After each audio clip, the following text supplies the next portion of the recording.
Guys, and welcome back to our Interstellar Transport Company series. I'm playing here with Sean, and so far I'm kind of lagging behind, so hopefully I will be able to catch up in this episode, and hopefully we'll have a good game. So please stay tuned, we'll try to explain more about the game. Take care. Yeah, hey everybody, this is Sean from Vanilla PC Strategy, and I am here with Feniks Gaming, and we are playing multiplayer like he just said. Yeah, I've got a bit of a lead, but hopefully he can catch up and hopefully not kill me at the end, but come in a very close second place. We'll see how that comes out. You ready to get it going? Yeah, whenever you're ready, mate. All right, there we go. Do you want to keep it on speed 1 or do you want to bump it up to speed 2? I think speed 1 is actually going quite okay for us at the moment, because especially as we get more going ships. on. Yeah, no problem. As we get You more have to really ships, it slow gets a down. little hard to click on them too. Yeah, especially because they get so jumpy at the moment in multiplayer. Oh yeah, that's right. That's right. It's like you don't see it on your end, probably, but on my end, they are all over the place. Yeah, on my end, everything looks great. So I am really excited to come over and watch your side of this and see how just see how somebody else plays. Kind of get an idea of how you got where you are. Yeah, how I messed up in the first 5 minutes of the video. Getting a good start in this is so important. Yeah. I mean, I usually just start with 1 food, 1 water, 1 machine, and 1 passenger going to Luna and back. Yeah, you kind of scale up from there, but... Oh, I got a bunch of ships just hovering over Earth. Okay, let's see if them rockets bring me enough money for whatever. No. Learn, don't send the rockets with water. With when you deliver the rocket to the Luna, it kind of goes up in the kind of hovers up. I wish it calculated how much it costs you to send it, so it gives you the actual profit, not just the money. Like when you send the rocket to Luna, it says 500. It's not actually 500 on plus, it's minus Exactly. 1,500 because it cost you 2,000 to send it. Yeah, so it'd be nice if it showed the gross profit instead of the net profit. Or no, Yeah. it showed the net profit instead of the gross profit. Yeah, Yeah. exactly. We're business people. Mm. Oh, a lot of supply and demand. Wow, Mercury is growing very quickly.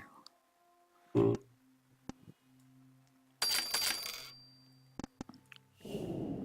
Mars, on the other hand, is almost getting saturated. Water quite badly. Oh, Luna's pretty close to. Well, Luna's doing all right. It has actually got back to a positive water demand. So. Yeah. Okay, I'm trying to slowly build up on the money in here.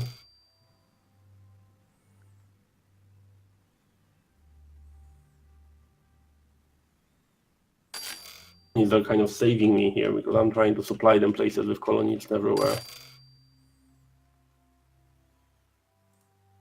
Now I've run into where my machine ships are just sitting on Earth doing nothing. Oh, I know.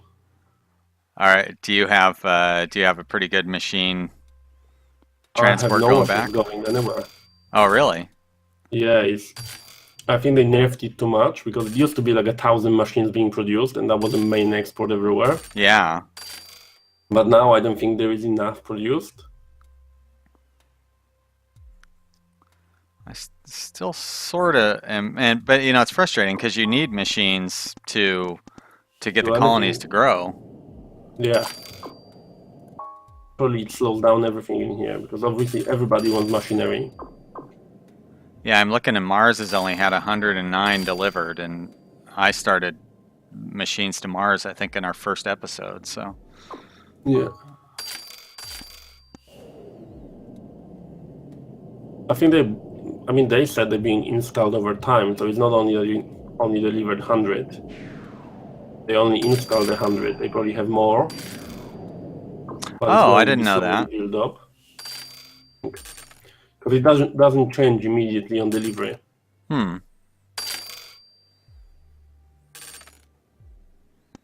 Okay, let's send some water to Mercury.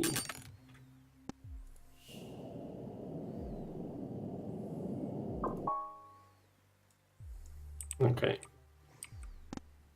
There. Well, my Mercury ships are kind of clustered up there. Have you just spent a bunch of money somewhere because your operating profit are dropping? No, I haven't spent any money since we started this episode. I can't understand the operating profits there at all.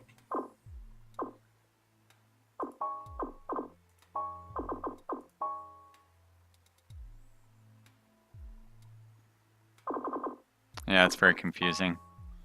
Oh, I'm showing my profits and income are both going up, which makes sense. Yeah. My second phase of Mercury ships just made their first delivery, so.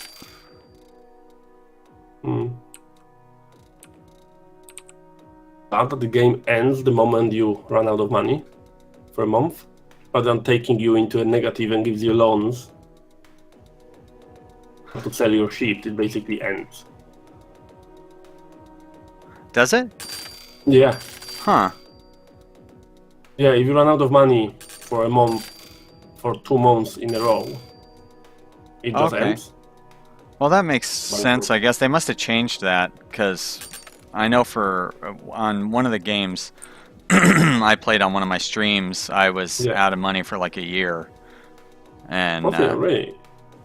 And that was the game where I forgot to build a spaceport on Earth when I started. I couldn't figure out why I wasn't making any money. And I was like, why do I have 12 ships circling around Earth? That's bad. Yeah, it was pretty embarrassing. It was on a stream, so I couldn't just like... Yeah.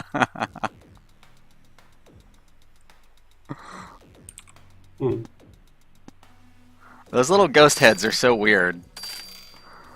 Like, it's kind of nice that I can see what you're looking at, but at the same time, they're just kind of creepy. I know. I like them or not, to be honest. Because it kind of shows me what you are looking at, so... Sneaky, suddenly I'm going to set up the colony somewhere.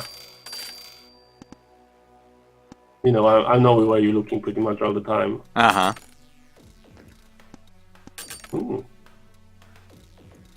Did Luna with water? We have food now.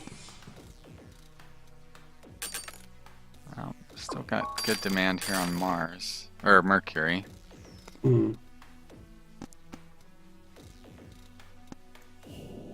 Mars is pretty well balanced out, though. Except machinery, of course. We can't get enough machinery.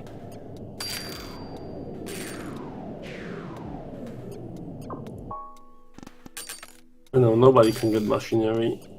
I need to spend about $1 million to get Venus online. Just so we can get some machinery going. Alternatively, you could build a factory.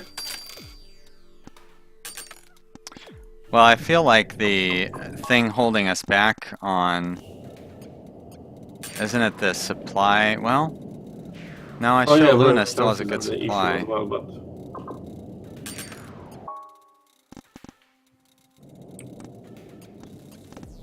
You can produce up to 12 per week. For 300,000. That's a lot of money to pay for only 12 machinery a week. Yeah, especially since we don't know what the price is on that. You know, it's hard to tell how quickly you would make that money back, but it seems like it would take a few years at least. It's a really long-term process there, isn't it? Especially since, like, it wouldn't be just me getting all of the rare resources. You would get them too. Yeah. But I can see here on Earth there's only 10 rare resources waiting, so it's not like we're providing too many of them. Yep. Oh, my food. No, wait, never mind. Looked at that backwards.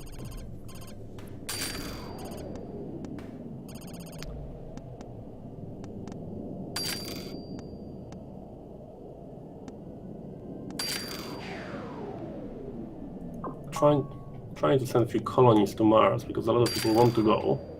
Question is, will they actually board?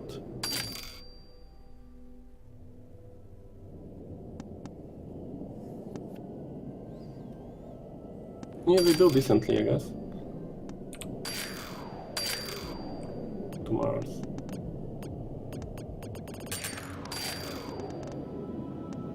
You are able to get lots of those. Oh, so it does look like colonists do take that first class ship. It does, yes. All right. I thought they didn't, but they do. Oh, that's good to know. I got all my ships set out for coach, though. There's your money-making opportunity, Phoenix. Where?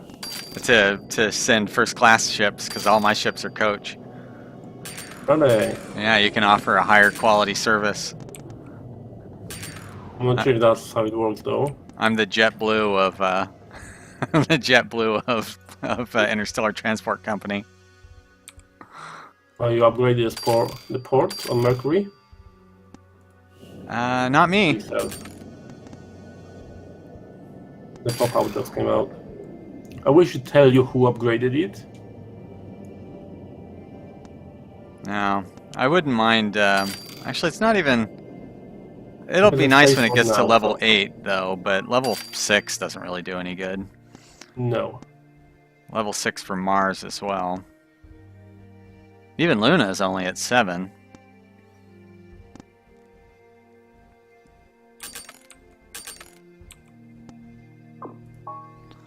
I'm gonna set up another route of ships going to Mars. Let's see, we got food, water. Did it? Okay, it did order that. All right. And now my new. Catching up on my phone. But then you are saturating pretty much everything quite a lot. Trying. Well, now I'm gonna take advantage of the new first class. I got my first class ships going to Mars. There we go. Mars ships to arrive, and hopefully then I will be able to actually spend some more money. I like that the balance adjustment they made to passengers really seems to be working. Used by then, it was like, so much money you could make from passengers. It didn't make sense to send anything else but them. And I think now it kind of have to treat it more as a loss on this one, or make really little profit. But I'm going to increase the colony size, so then I can make bigger profit later. Yeah, it seems to do a really good job of growing pretty organically right now. Yeah. And it used to be either I'd have way too much population or I'd have way too much food and water, and it was really hard to get a balance. Yeah.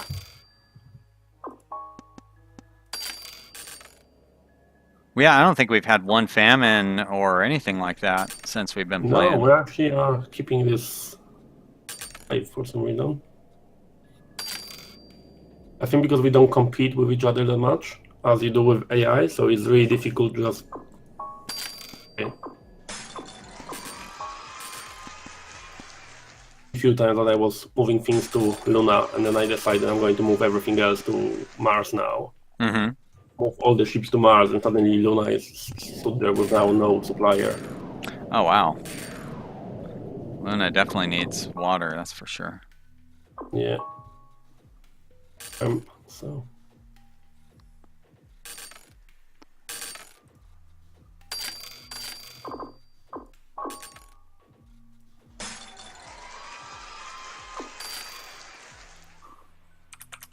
Yeah. Definitely have more food than they need.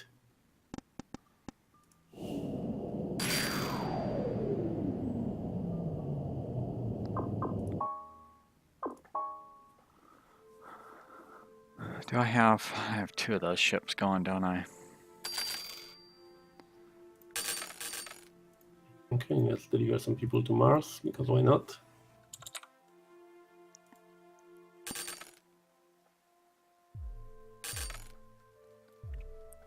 No, but overall, like, how do you feel about the game? Because I feel like I really enjoyed it. Like, before we even recorded, I put like 10 hours, and it rarely happens that I will play the game that much if I don't have to record it.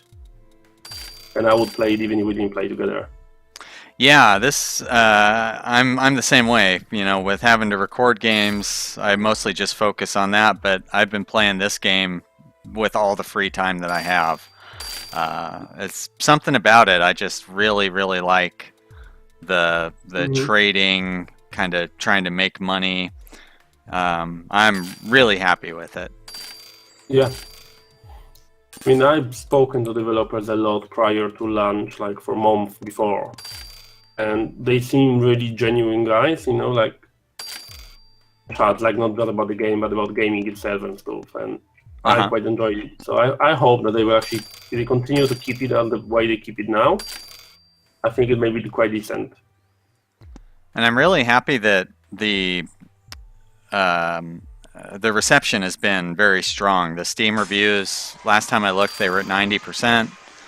Yeah, and 93, I was worried because you know how people sometimes they can get really upset about bugs or like if multiplayer doesn't work perfectly. But everybody's been really forgiving, so that's really nice to see. Yeah. The other game I'm really looking forward to is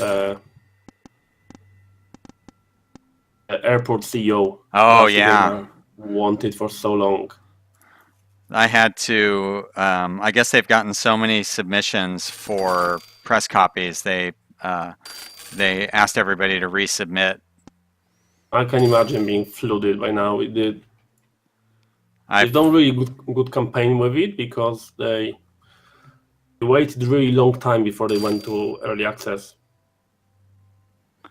Yeah, they're going to be ready to go. Like it's going to be nice and clean. I feel like not too many bugs. Yeah, from the videos it looks amazing by now. And I feel like if they have a lot of people wanting to cover this game on their channels, probably somebody my size is not going to get a free copy of it. Mm-hmm. Just too bad because you want to get those out there before the game is released. I know, yeah. It's usually things like this. It's too late when you.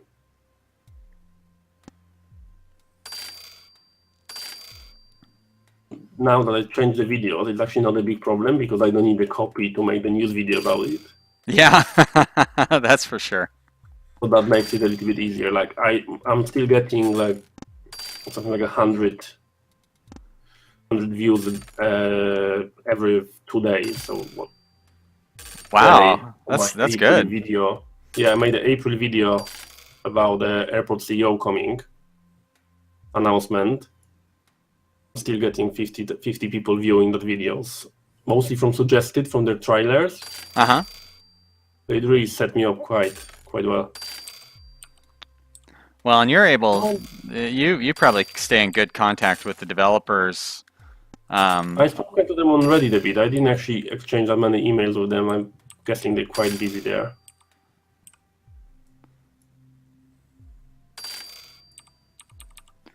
I'm not very good about. I mean, I've been in contact a lot with the Interstellar Transport Company guys, but aside from that, I'm not very good at. You know, I send them an email and say, hey, you know, I'd love to feature your game, and whenever they respond, I respond back. But that's it. I don't really engage with them as much as I should.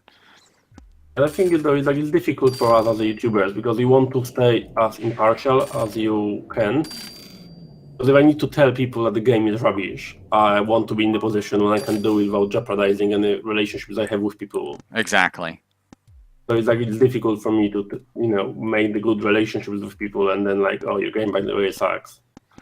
Yeah, there's one game that I had suggested that you cover, and I don't remember seeing you cover it, and I'm kind of glad you didn't because it did not turn out to be such a fun game.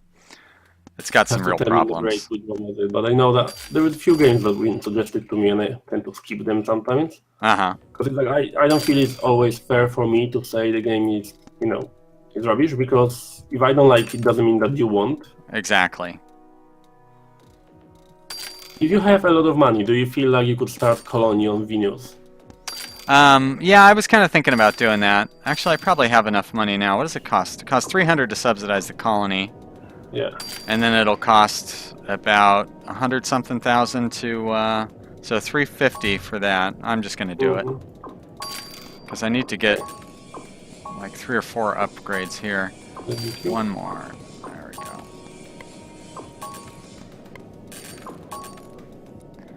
And I'm gonna build a office. And I want to build a maintenance hangar. The planet is so close to Earth that it's not. It doesn't take long to travel there. Yeah, even when it's on the other side of the sun, it's still pretty easy to get there. Yeah, it's not as far as Mars on the other side of the sun, or say, I don't know, Saturn's moons. It takes forever. Oh, yeah.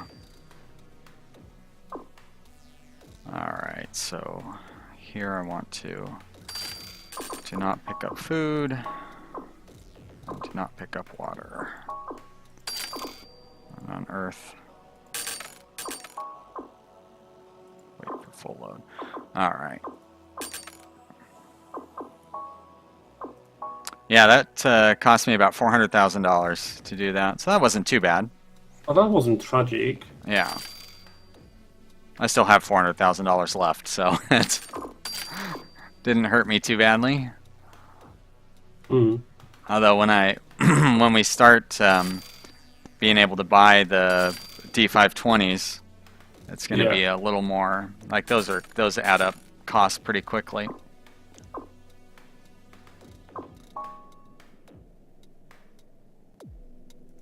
Okay, I'm trying to order some ships in here.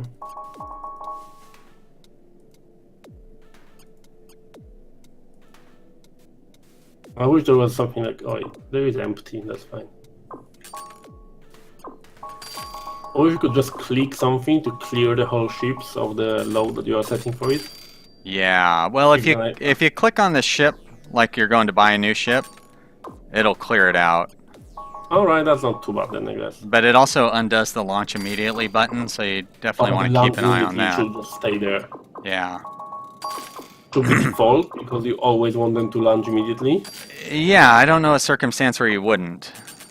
I mean, I guess you would want to space them in time, for example, or I don't know, you buy them in advance. But why would you buy them in advance then if that money could be spent somewhere else? Exactly. But that was the timer for the end of the episode. So I'm gonna get out of my screen here, and we'll go ahead and pause the game. And I guess that was episode number 3. Yes, it is. Okay, it's not too bad. Let's check the reports. I'm slowly building up there. Looks like it. Very slowly, but obviously you lost a lot of money because of Annette. That's okay. It's a good investment for both of us. Yeah. But overall, okay. Thank you everybody for watching us. Please do check the other perspective as well. And I shall see you in our last and final episode, number 4. That's right. Yep. Thanks, everybody. Be sure to check out Feniks, and thanks for watching. We'll see you in the next episode.